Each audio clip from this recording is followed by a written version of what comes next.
स्वागत है दोस्तों आपका आपके चैनल दमदार एजुकेशन में। तो दोस्तों आज से हम हिंदी वर्णमाला और हिंदी से संबंधित जो भी महत्वपूर्ण प्रश्न है उसका प्रैक्टिस करेंगे। और प्रैक्टिस उन्हीं क्वेश्चनों का करेंगे जो पिछले कुछ वर्षों में पूछे गए हैं किसी न किसी एग्ज़ाम में। और ख़ासकर ये जो टेस्ट होगा ये हमारे यूपी टेट के लिए होगा, सी टेट के लिए होगा, चाहे आर टेट चाहे किसी भी टेट की अगर आप तैयारी कर रहे हैं तो उसमें ये बहुत फ़ायदेमंद होगा। तो आप एक एक करके सभी क्वेश्चनों को सॉल्व करने की कोशिश करेंगे और ट्राई करेंगे कि देखेंगे कि आपका जो भी क्वेश्चन है सारा का सारा क्वेश्चन सही हो। और मुझे उम्मीद है कि आप लोग बेहतर करेंगे। तो दोस्तों आइए शुरुआत करते हैं अपने पहले क्वेश्चन से। दोस्तों पहला क्वेश्चन आप देखेंगे स्वर ध्वनि के प्रकार हैं। जैसा कि आप सभी को पता है कि हिंदी वर्णमाला में स्वरों को 3 भागों में बांटा गया है, दीर्घ स्वर, ह्रस्व स्वर, प्लुत स्वर। मतलब ये कि ये तीनों जो प्रश्न तीनों हैं ऑप्शन आपके सही है, मतलब कि चौथा जो ऑप्शन होगा आपका सही होगा, उपयुक्त तीनों। आप देखेंगे कि ये जो क्वेश्चन है यूपी पीजीटी हिंदी 2004 में ये पूछा गया प्रश्न है और जो कि आपके लिए बहुत ही महत्वपूर्ण है। पूछे गए प्रश्न है इसलिए महत्वपूर्ण बहुत ही ज़्यादा है। तो अगला क्वेश्चन आप देखेंगे निम्नलिखित में से उच्चारण स्थान के आधार पर मूर्धन्य व्यंजन बताइए। दोस्तों ये भी देखेंगे आप RRB 2003 में पूछा हुआ ये प्रश्न है। इसमें पूछ रहा है कि उच्चारण स्थान के आधार पर मूर्धन्य व्यंजन कौन सा है।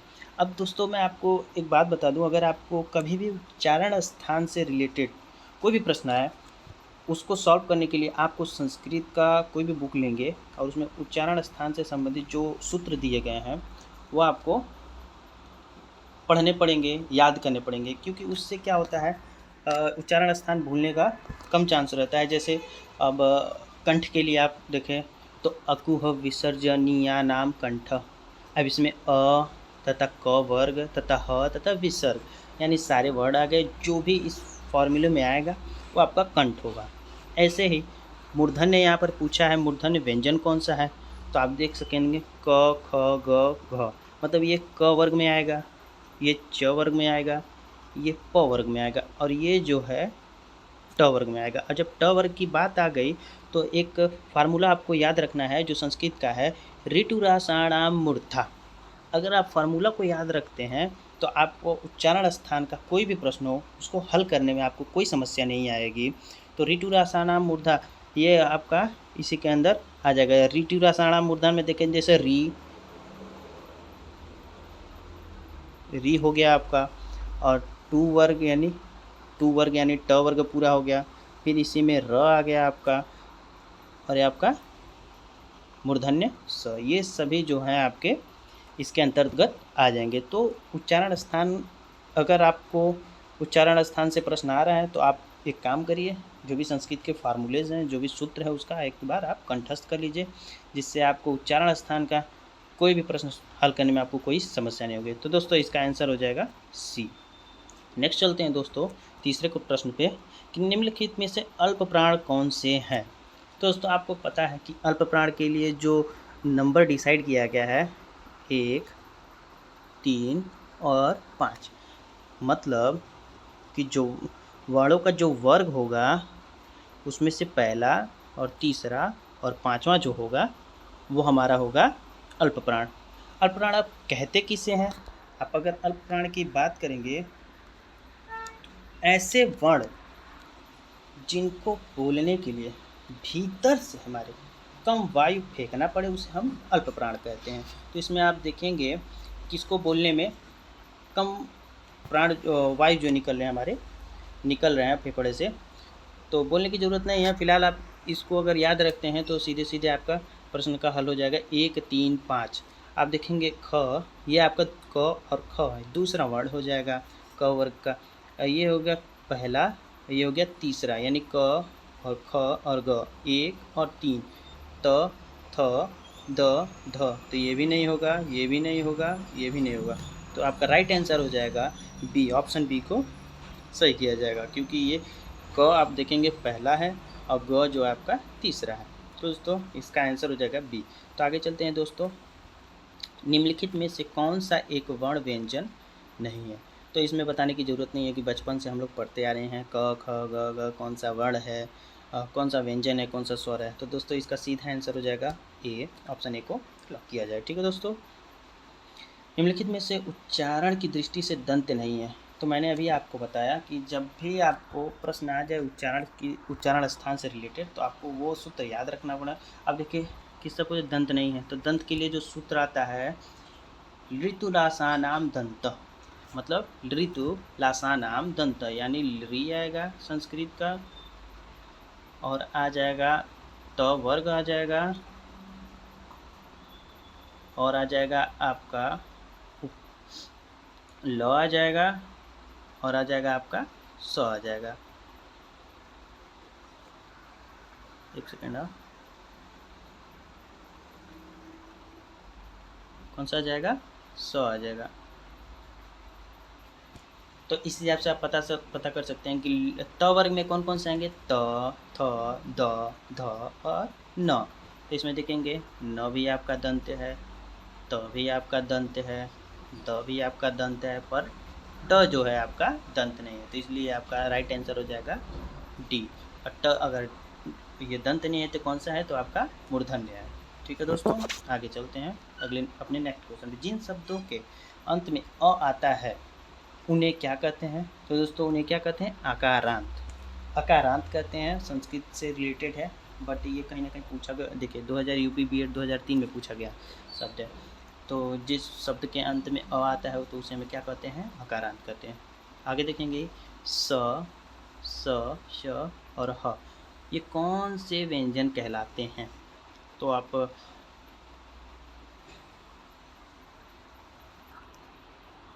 दोस्तों ये हमारा कौन सा हो जाएगा, ये ऑप्शन सी हो जाएगा, जो हमारे संघर्षी हैं, क्योंकि स्पर्श तो है नहीं है, तो इसलिए ये हमारा संघर्षी हो जाएगा। प्रकम्पी होगा नहीं, स्पर्शी होगा नहीं, स्पर्श संघर्षी होगा नहीं, तो ये हमारा कौन सा हो जाएगा, ऑप्शन सी हमारा राइट होगा।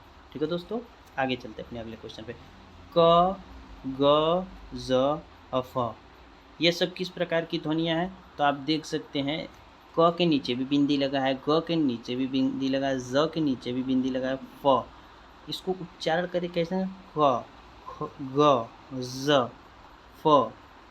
देखिए कौन सी ध्वनियाँ है, मतलब ये ध्वनियाँ किसकी हैं, तो दोस्तों ये हमारी कैसी, अरबी और फारसी की ध्वनियाँ हैं। तो दोस्तों आगे देखेंगे अगले क्वेश्चन पे, कौन सा अमानक वर्ण है।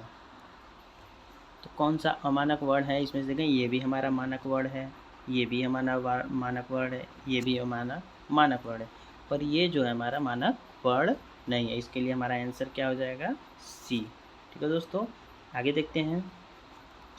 स्थान के आधार पर बताइए कि मूर्धन्य व्यंजन कौन से हैं। तो दोस्तों अभी मैंने आपको बताया कि ऋतुरासानाम मूर्धा, तो स्थान के आधार पर मूर्धन्य व्यंजन कौन से, ये तो हमारा हो जाएगा कंठ का हो जाएगा, च, छ, ज, ई, चू ऐसा नाम तालु, ये हमारा बी तालु हो जाएगा। प, फ, ब, भ, ये हमारा ओष्ठ हो जाएगा। ये जो हमारा राइट आंसर होगा ड और ढ, ये हमारा कैसा हो जाएगा, मूर्धन्य व्यंजन हो जाएगा। दोस्तों अगला क्वेश्चन देखेंगे, निम्नलिखित में से कौन सा स्वर जो है संवृत है। तो संवृत स्वर कौन सा है, तो इनमें से कौन सा संवृत स्वर है, तो दोस्तों इसमें जो आपका राइट आंसर हो जाएगा सी। राइट आंसर हो जाएगा आपका सी। बाकी सब, अब देखिए ओ की आ की बात करें तो आ हमारा हो जाएगा पश्च स्वर, और औ की बात करें तो ये भी हमारा हो जाएगा पश्च स्वर, और ए की बात करें ये हमारा हो जाएगा अर्ध संवृत स्वर हो जाएगा। अर्ध संवृत बोले या अग्रस्वर बोले, ठीक है। तो कितने टाइप के होते हैं, अग्रस्वर, मध्य स्वर, पश्च स्वर, संवृत स्वर, अर्ध संवृत स्वर, विवृत स्वर, अर्धविवृत स्वर, कई प्रकार के। तो जब इसको मैं डिटेल से पढ़ाऊँगा तब मैं आपको बताऊंगा कि ये सब कितने प्रकार के होते हैं। ठीक है दोस्तों, आगे देखते हैं अपने अगले क्वेश्चन को। हिंदी वर्णमाला के स्वरों की कुल संख्या की, तो बच्चों वाला क्वेश्चन है, इसमें करना क्या है, 11। ठीक है दोस्तों, तो ऑप्शन बी इसका राइट आंसर हो जाएगा। नेक्स्ट है दोस्तों, निम्नलिखित में से अंतस्थ व्यंजन कौन से हैं। तो दोस्तों मैंने आपको क्या बताया कि उच्चारण स्थान, देखो उच्चारण स्थान ही अभी है। उच्चारण स्थान से अगर रिलेटेड कोई क्वेश्चन है तो आप संस्कृत का अगर आप सूत्र याद रखते हैं तो कुछ नहीं, तो इसका हो जाएगा, देखिए ये ड हो जाएगा मूर्धन्य, कैसे हो जाएगा, ऋतुरासानाम मूर्धा, टू ट वर्ग में आ जाएगा तुम्हारा ड, ऋतुलासानाम दंतः, ये द हो जाएगा आपका दंत्य हो जाएगा, ऋतुरासानाम मूर्धा ये भी ट हो जाएगा, लेकिन इसमें अंतस्थ व्यंजन हो जाएगा जो है य, र ल व, ये चारों आपके अंतस्थ व्यंजन होते हैं। नेक्स्ट देखेंगे दोस्तों, इनमें से ओ का उच्चारण स्थान कौन सा है। अगर संस्कृत को देखेंगे ना तो बड़ा मजा आएगा दोस्तों। एक फार्मूला है, उदोतो कंठ ओष्ठ, इदयतो कंठतालु, उदोतो कंठोष्ठ, इदयतो कंठतालु, उदोतो कंठ ओष्ठ। तो इसमें जो हमारा क्या लिखा है, कंठ ओष्ठ, जो फार्मूला है संस्कृत का उदोतो कंठोष्ठ, उससे उसके हिसाब से अगर देखा जाए तो ये हमारा कंठ और ओष्ठ हो जाएगा, यानी कंठोष्ठ हो जाएगा। तो इसका राइट आंसर हो जाएगा डी। नेक्स्ट क्वेश्चन देखेंगे दोस्तों, निम्नलिखित में से ओष्ठ ध्वनियाँ है। तो ओष्ठ का भी एक जो है सूत्र है, उपध्मानीयानाम ओष्ठ, उपध्मानीयानाम ओष्ठ। तो ओष्ठ के बाद देखिए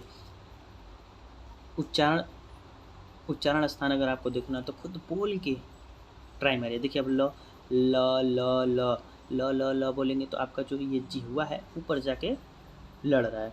स बोलेंगे स स स स स, ये भी आपको कहीं ना कहीं दांत को टच करिए। र र र र, ये आपका प्रकम्पित वर्ड हो जाता है। और अगला देखेंगे, ये जो फ है ये हमारा राइट आंसर हो जाएगा। कैसे हो जाएगा, फ फ जैसे बोलेंगे आपका होठ देखिए दोनों चिपक जा रहा है फेविकोल की तरफ, फिर अपने आप छूट जा रहा है। जब आप मतलब आपके करने से ही होता है, ऐसा नहीं है कि अपने आप चिपक जाएगा हट जाएगा। तो इसका राइट आंसर हो जाएगा दोस्तों डी। नेक्स्ट क्वेश्चन देखेंगे आप, इनमें से कौन सा वर्ड स्वर है। ये भी बच्चों वाला क्वेश्चन है, इसमें ज़्यादा बताने की ज़रूरत नहीं है। तो स्वरों की संख्या हमारी 11 होती है, तो बाकी 11 के अंतर्गत ये भी आते हैं। नेक्स्ट क्वेश्चन है, कौन स्वर नहीं है। ये भी बच्चों वाला ही क्वेश्चन है। देखिए कहीं ना कहीं ये सारे क्वेश्चन पूछे हुए हैं। इसको भी देखिए, AP UP B.Ed का ही क्वेश्चन है। ये भी देखिए UP B.Ed 2007 का क्वेश्चन है। इसको देखिए UP B.Ed 2007 का क्वेश्चन है। तो सब कहीं ना कहीं क्वेश्चन पूछे हुए हैं, तो इसका राइट आंसर हो जाएगा डी। नेक्स्ट क्वेश्चन है दोस्तों, निम्नलिखित वर्डों में से नवीनतम विकसित ध्वनियाँ कौन सी हैं। तो इसका राइट आंसर हो जाएगा हमारा ए। ये सब देखेंगे तो कहीं नहीं आपको सब वर्णमाला में ही मिल जाएंगे, लेकिन जो कि नई जो ध्वनियाँ है हमारा, नई नवीनतम विकसित ध्वनियाँ है जो हमारा ख और ग, बिंदी लगने के कारण इसको बोलते तो जैसे अजीब घिसावट टाइप में होता है, जैसे ख ग देखेंगे तो बोलेंगे, जब उच्चारण करेंगे तो आपको कुछ समझ में आ जाएगा। निम्नलिखित में से कौन अयोगवाह है। अयोगवाह अगर देखा जाए तो इसमें हमारा ऑप्शन ए यानी विसर्ग हो जाएगा, अयोगवाह। ठीक है दोस्तों, बाकी सब मैं आपको जब थ्योरी बेस पे पढ़ाऊँगा तो सब कुछ आपको समझाऊँगा ठीक तरीके से। फिलहाल अगर हम लोग टेस्ट दे रहे हैं तो आप भी प्रयास करिएगा सारा का सारा क्वेश्चन सही करने के लिए। ठीक है दोस्तों, सब वर्णमाला से रिलेटेड है। फिर अगले वीडियो में मैं कुछ और क्वेश्चंस लेके आऊँगा वर्णमाला का, हो सकता है मैं इससे भी ज़्यादा क्वेश्चन लेके आऊँ। ए और ए वर्ण क्या कहलाते हैं, अभी मैंने आपको कुछ देर पहले उच्चारण करके दिखाया था कि इदयतो कंठतालु, उदौतो कंठोष्ठ, इदयतो कंठतालु, उदौतो कंठ ओष्ठ। देखेंगे RRB 2004 का क्वेश्चन है, तो इसका राइट आंसर हो जाएगा कंठ तालु, इदयतो कंठ तालु। तो दोस्तों आज का जो हमारा क्वेश्चन था बस 20 क्वेश्चन थे। आशा करता हूँ आपको अच्छा लगा होगा ये वीडियो, और वीडियो अगर अच्छा लगा तो दोस्तों के साथ शेयर करना ना भूलें, और चैनल को वीडियो को लाइक और चैनल को सब्सक्राइब करना मत भूलें, और ज़्यादा से ज़्यादा दोस्तों को शेयर करें, जिससे हमें एक ऊर्जा मिले और हम अच्छे से अच्छे वीडियो को लेके आएँ और भी टीचर्स को ला सकें। हमारा यही मकसद है कि धीरे धीरे हम UP टेट का जो भी सिलेबस है पूरा करवाएं, और विधिवत तरीके से फ्री में सारी चीज़ को पढ़ाया जाए, और पूरा थ्योरिकल बेस पे पढ़ाया जाए। A to Z चैप्टर 1 से लेके जो भी आपका सिलेबस में दिया होगा सारा चीज़ हम लोग कवर करेंगे। क्वेश्चन लास्ट में कराएंगे, लेकिन फ़िलहाल कुछ दिन हम ऐसे ही क्वेश्चंस को करेंगे, क्योंकि बच्चे अभी थोड़े कम हैं, ज़्यादा हो जाएंगे तो अच्छा ही रहेगा। फिर भी कुछ दिन देखेंगे, नहीं होगा तो हम सारे जो भी सिलेबस के अकॉर्डिंग सारे चैप्टर को, सारे सब्जेक्ट को चलाया जाएगा ठीक तरीके से। ठीक है दोस्तों, तो आज के लिए बस इतना ही। मिलते हैं नेक्स्ट वीडियो में। बहुत बहुत धन्यवाद।